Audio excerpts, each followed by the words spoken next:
തീർച്ചയായും ഇതിൽ ഈ ബോയിങ് ഡ്രീം ലൈനറിൻ്റെ ഒരു അപകടം എന്ന് പറയുന്നത് നേരത്തെ നമ്മൾ സൂചിപ്പിച്ചതുപോലെ അത് അത്ര സ്വാഭാവികമല്ല എന്ന് തന്നെയാണ് ഇപ്പോൾ നമ്മൾ വായിച്ചു നോക്കുമ്പോഴൊക്കെ മനസ്സിലാക്കാൻ കഴിയുന്നത്.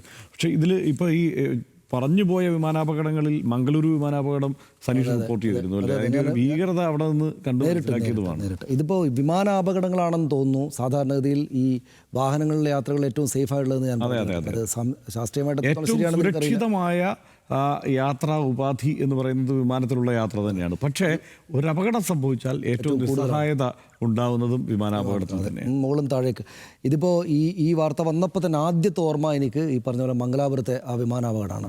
വാജ്പേയി വിമാനത്താവളം എന്നായിരുന്നു അന്നത് അറിയപ്പെട്ടിരുന്നത്. ഇപ്പോൾ പക്ഷേ മംഗളൂർ ഇൻ്റർനാഷണൽ എയർപോർട്ടിൽ തന്നെയാണ് കാണുന്നത്. എയർ ഇന്ത്യ എക്സ്പ്രസിൻ്റെ ഫ്ലൈറ്റ് 812 ആണ്. അത് ഗൾഫിൽ നിന്ന് വരികയായിരുന്നു. എനിക്ക് ഓർമ്മയുണ്ട്, ദുബായിൽ നിന്ന് മംഗലാപുരം എയർപോർട്ടിലേക്ക് വരികയായിരുന്നു. 22 മെയ് 2010. ഇപ്പോൾ 15 വർഷമായി. 2010 ഞാൻ കണ്ണൂരിൽ നിന്ന്, ഞാനും ഞങ്ങളുടെ ഏഷ്യാനെറ്റിലായിരുന്നു ഞാൻ കണ്ണൂരിൽ നിന്ന് ഞാനും ഞങ്ങളുടെ ക്യാമറാമാൻ സാജനും കൂടെ വാർത്ത അറിഞ്ഞതും പോവുകയായിരുന്നു. അവിടെ എത്തുമ്പോൾ തന്നെ അങ്ങോട്ടേക്ക് ആ സമയത്തൊക്കെ മാധ്യമങ്ങൾ കയറാമായിരുന്നു അകത്തേക്ക്. അപ്പോൾ അതൊരു ടേബിൾ ടോപ്പ് എയർപോർട്ട്. അത് ആ ടേബിൾ ടോപ്പ് എയർപോർട്ട് എന്ന പ്രയോഗമൊക്കെ ഞാൻ അന്നാണ് ആദ്യമായിട്ട് കേൾക്കുന്നതെന്ന് ഞാൻ ഓർക്കുന്നുണ്ട്. ഈ ടേബിൾ ടോപ്പ് എയർപോർട്ടിന് മുകളിൽ ഇങ്ങനെ വന്ന് വിമാനം ഇവിടെ അത് തന്നെ ഇവിടേക്ക് താഴെ നിൽക്കേണ്ടത് പകരം കുറച്ച് മുന്നോട്ട് പോയിട്ട് ഇങ്ങനെ നമ്മൾ ടൈറ്റാനിക് ഷിപ്പ് ഒടിഞ്ഞതുപോലെ സിനിമയിൽ കണ്ടതുപോലെ ഒടിഞ്ഞിട്ടാണ് ഇത് വീണത്. അതിനകത്ത് 158 ആളുകൾ മരിച്ചു എന്നാണ് ഞാൻ കണ്ടത്. 166 പാസഞ്ചേഴ്സ് ഉണ്ടായിരുന്നു.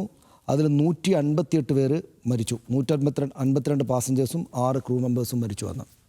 ഞങ്ങളവിടെ ചെല്ലുമ്പോൾ ഈ പറയുന്ന ക്യാമറയിൽ സാജൻ ഷൂട്ട് ചെയ്യുന്നുണ്ട്. ഞങ്ങൾ താഴെ നിന്ന് ഒരു താഴ്ചയിലേക്ക് വീണിരിക്കുകയാണ് വിമാനം. അപ്പോൾ അതിനകത്ത് പരിക്കേറ്റ ആൾക്കാരുണ്ട്. ബോഡി ഇങ്ങനെ ഇതിൻ്റെ ഭീകരമായ ഗന്ധം എനിക്കിപ്പോഴും ഓർമ്മയുണ്ട്, മണം.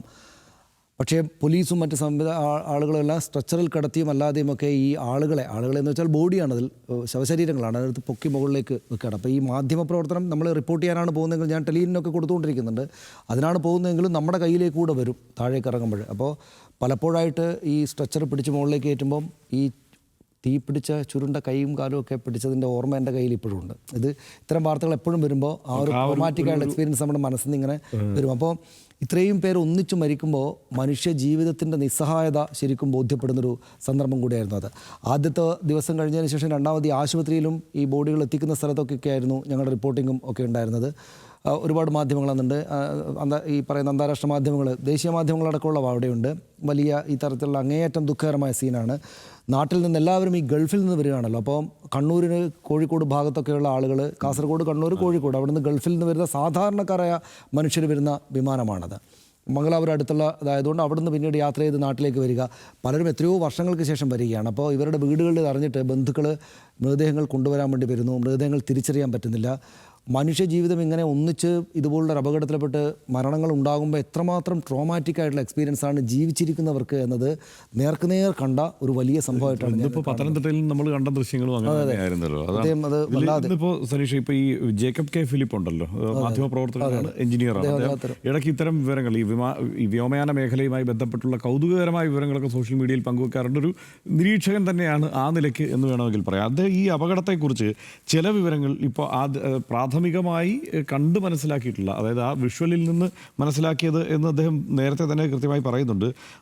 ഒന്ന്, ഈ 600 അടിക്ക് മേൽ പൊക്കത്തിൽ പറക്കുമ്പോൾ ഈ ചക്രങ്ങൾ താഴ്ന്നു തന്നെ ഇരിക്കുകയായിരുന്നു എന്നുള്ളത് അസ്വാഭാവികമാണ്. കാരണം 200-400 അടിക്ക് മുകളിലേക്ക് എത്തുമ്പോഴേക്ക് ഈ ചക്രങ്ങൾ മുകളിലേക്ക് കയറേണ്ടതാണ്. അതായത് ഈ എന്താണ് ഈ എഞ്ചിൻ്റെ ഒരു ശേഷിയെ കുറയ്ക്കുന്ന തരത്തിൽ, അതിൻ്റെ പ്രവർത്തനത്തെ മന്ദീഭവിപ്പിക്കുന്ന തരത്തിലാണ് ചക്രങ്ങൾ താഴ്ന്നു.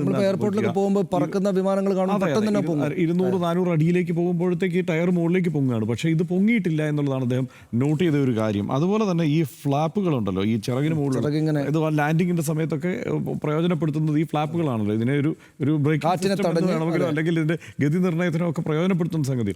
അപ്പോൾ ഈ ഫ്ലാപ്പുകൾ ഉയർന്നു തന്നെ ഇരിക്കുന്നു എന്നുള്ളതുമാണ്. അതായത് ഇത് പറന്നുയർന്നതിന് ശേഷം ഇതിന് എന്താണ് ഈ ടയർ താഴ്ന്നിരിക്കുന്നതും ഈ ഫ്ലാപ്പുകൾ പൊങ്ങിയിരിക്കുന്നതും വളരെ അസ്വാഭാവികമാണ് എന്നും അത് ഏറ്റവും അപകടകരമായ ഒരു കാഴ്ചയാണെന്ന് തന്നെയാണ് അദ്ദേഹം ഈ ഒരു നിരീക്ഷകൻ എന്നുള്ള നിലയിൽ അദ്ദേഹം ഈ മേഖലയിലെ ഒരു വിദഗ്ധൻ എന്ന നിലയിലും അദ്ദേഹം പങ്കുവയ്ക്കുന്നത്. അതിൻ്റെ കാരണങ്ങൾ എന്താണെന്ന് ഇനിയിപ്പോൾ പിന്നീട് അന്വേഷണത്തിൽ മാത്രം മനസ്സിലാക്കേണ്ട കാര്യമാണ്. ഇങ്ങനെ സംഭവിച്ചാൽ ഉള്ള കാര്യം, വിമാനം 625 അടി വരെ ഉയർന്നിട്ടാണ്, 32 സെക്കൻഡാണ് ആ വിമാനം ആകാശത്തുണ്ടായിരുന്നത്, അത് ഉയർന്നിട്ടാണ് താഴേക്ക് വരുന്നത്. ഇങ്ങനെ ഈ ഒരു സ്ഥിതി ഉണ്ടായാൽ സ്വാഭാവികമായും ഈ പൈലറ്റ് വിമാനം മുകളിലേക്ക് ഉയർത്താനുള്ള ശ്രമത്തിനിടയിൽ മൂക്ക് മുകളിലേക്ക് ഉയർന്നു പോകും മുൻവശം.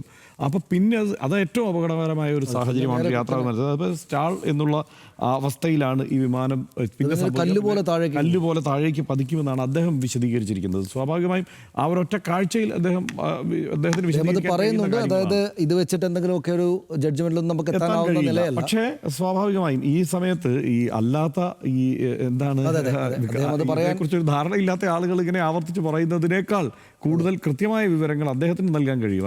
ഇപ്പോൾ ഈ ക്യാപ്റ്റൻ സുമീത് സബർവാൾ ആണ്, അദ്ദേഹമായിരുന്നു പൈലറ്റ്. അദ്ദേഹം 8200 മണിക്കൂർ വിമാനം പറത്തി പരിചയമുള്ള പൈലറ്റാണ്. അദ്ദേഹത്തോടൊപ്പം കോ പൈലറ്റ് 1100 മണിക്കൂർ പറക്കൽ പരിചയമുള്ള ആളെന്നും എയർ ഇന്ത്യ പറയുന്നുണ്ട്. അപ്പോൾ അദ്ദേഹം ഈ സംഭവം ഉണ്ടായിട്ട് മെയ്ഡേ മെസ്സേജ് വന്നിട്ടുണ്ട്, എന്ന് വെച്ചാൽ അപകടത്തിൽപ്പെട്ടിരിക്കുകയാണ് എന്നതിൻ്റെ അപായ സന്ദേശം അദ്ദേഹം കൊടുത്തിട്ടുണ്ട്. പിന്നെ ഇതിനകത്ത് ഏറ്റവും ദുഃഖകരവും വലിയ ഈ സംഭവത്തെ ഇത്രക്കും വലുതാക്കിയതുമായിട്ടുള്ളത് ജനസാന്ദ്രതയുള്ള പ്രദേശത്താണ്. ഈ പറയുന്ന സ്ഥലത്ത് വിമാനത്താവളം കഴിഞ്ഞാൽ ഒരുപാട് കെട്ടിടങ്ങളുള്ള ഒരു വലിയ ജനസാന്ദ്രത സ്ഥലമാണ്. ആ ദൃശ്യങ്ങളിലൂടെ ഇതിനൊപ്പം കാണിക്കാൻ തോന്നുന്നു. അതെ, ഇപ്പോൾ ഹോസ്റ്റലിന്റെ മുകളിലേക്കാണ് വന്നത്. ആ ദൃശ്യങ്ങൾ വന്നിട്ടുണ്ട്. ആ ഹോസ്റ്റലിന്റെ ഒരു അവസ്ഥ, അതിന്റെ ഒരു ഇത്ര ഭീകരതയാണ് അവിടെ ഉണ്ടായിട്ടുള്ളത് എന്നുള്ളത് ആ ദൃശ്യങ്ങളിൽ നിന്ന് മനസ്സിലാക്കാം അല്ലേ? പിന്നെ അതാണ് അതൊരു അങ്ങേയറ്റം ഭീകരമായിട്ടുള്ള ദൃശ്യം. അത് ഒന്ന് അപ്പോൾ ഈ നമ്മളോട് മലയാളിയായിട്ടുള്ളൊരു ഡോക്ടർ ജയചന്ദ്രൻ, അദ്ദേഹം ഈ ഒരു വിജയ് രൂപാണിയുടെ ഒരു സുഹൃത്തു കൂടിയാണ്. അവിടെ നിന്ന് അപ്പോൾ സംസാരിച്ചിരുന്നു. നമ്മൾ ടെലിയിൽ അദ്ദേഹത്തെ വിളിച്ചപ്പോൾ അദ്ദേഹം അപ്പോൾ തന്നെ പറയുന്നുണ്ട്, കാര്യങ്ങൾ പരിചയിച്ച് വരുന്നേ ഉണ്ടായിരുന്നു, നമ്മൾ അറിഞ്ഞു വരുന്നേ ഉണ്ടായിരുന്നുള്ളൂ, വലിയ ജനസാന്ദ്രതയുള്ള പ്രദേശമാണിത് എന്ന്. നേരത്തെ ഈ പേര് കേട്ടപ്പെടുന്ന നമ്മൾ സെർച്ച് ചെയ്യുമ്പോൾ ഒരുപാട് കെട്ടിടങ്ങളുടെ സ്ഥലമാണ്, ഇമേജസിലൊക്കെ ഗൂഗിൾ ഇമേജസിലൊക്കെ കാണുന്നത്. അപ്പോൾ വലിയ തിരക്കുള്ള വലിയ ജനസാന്ദ്രതയുള്ള സ്ഥലമാണ്.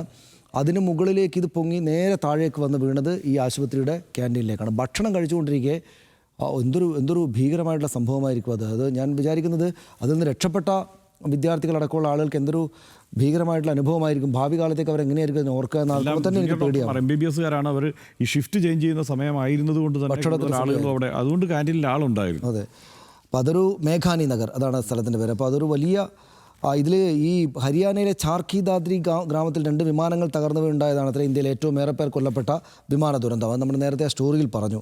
അതിനകത്ത് 349 പേർ കൊല്ലപ്പെട്ടു. അത് 2 എണ്ണം തമ്മിലിടിച്ചിട്ട് ഒരു ഗ്രാമത്തിലേക്കാണ് പതിച്ചത്.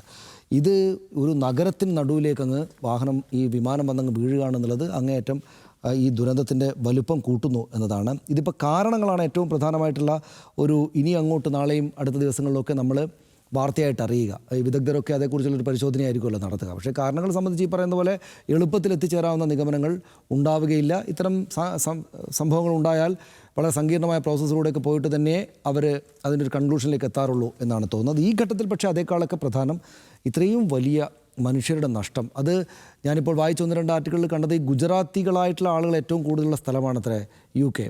അവിടെ ഗുജറാത്ത് സംസ്ഥാനക്കാർ ഏറ്റവും കൂടുതൽ താമസിക്കുന്ന വിദേശ രാജ്യം UK ആണ്.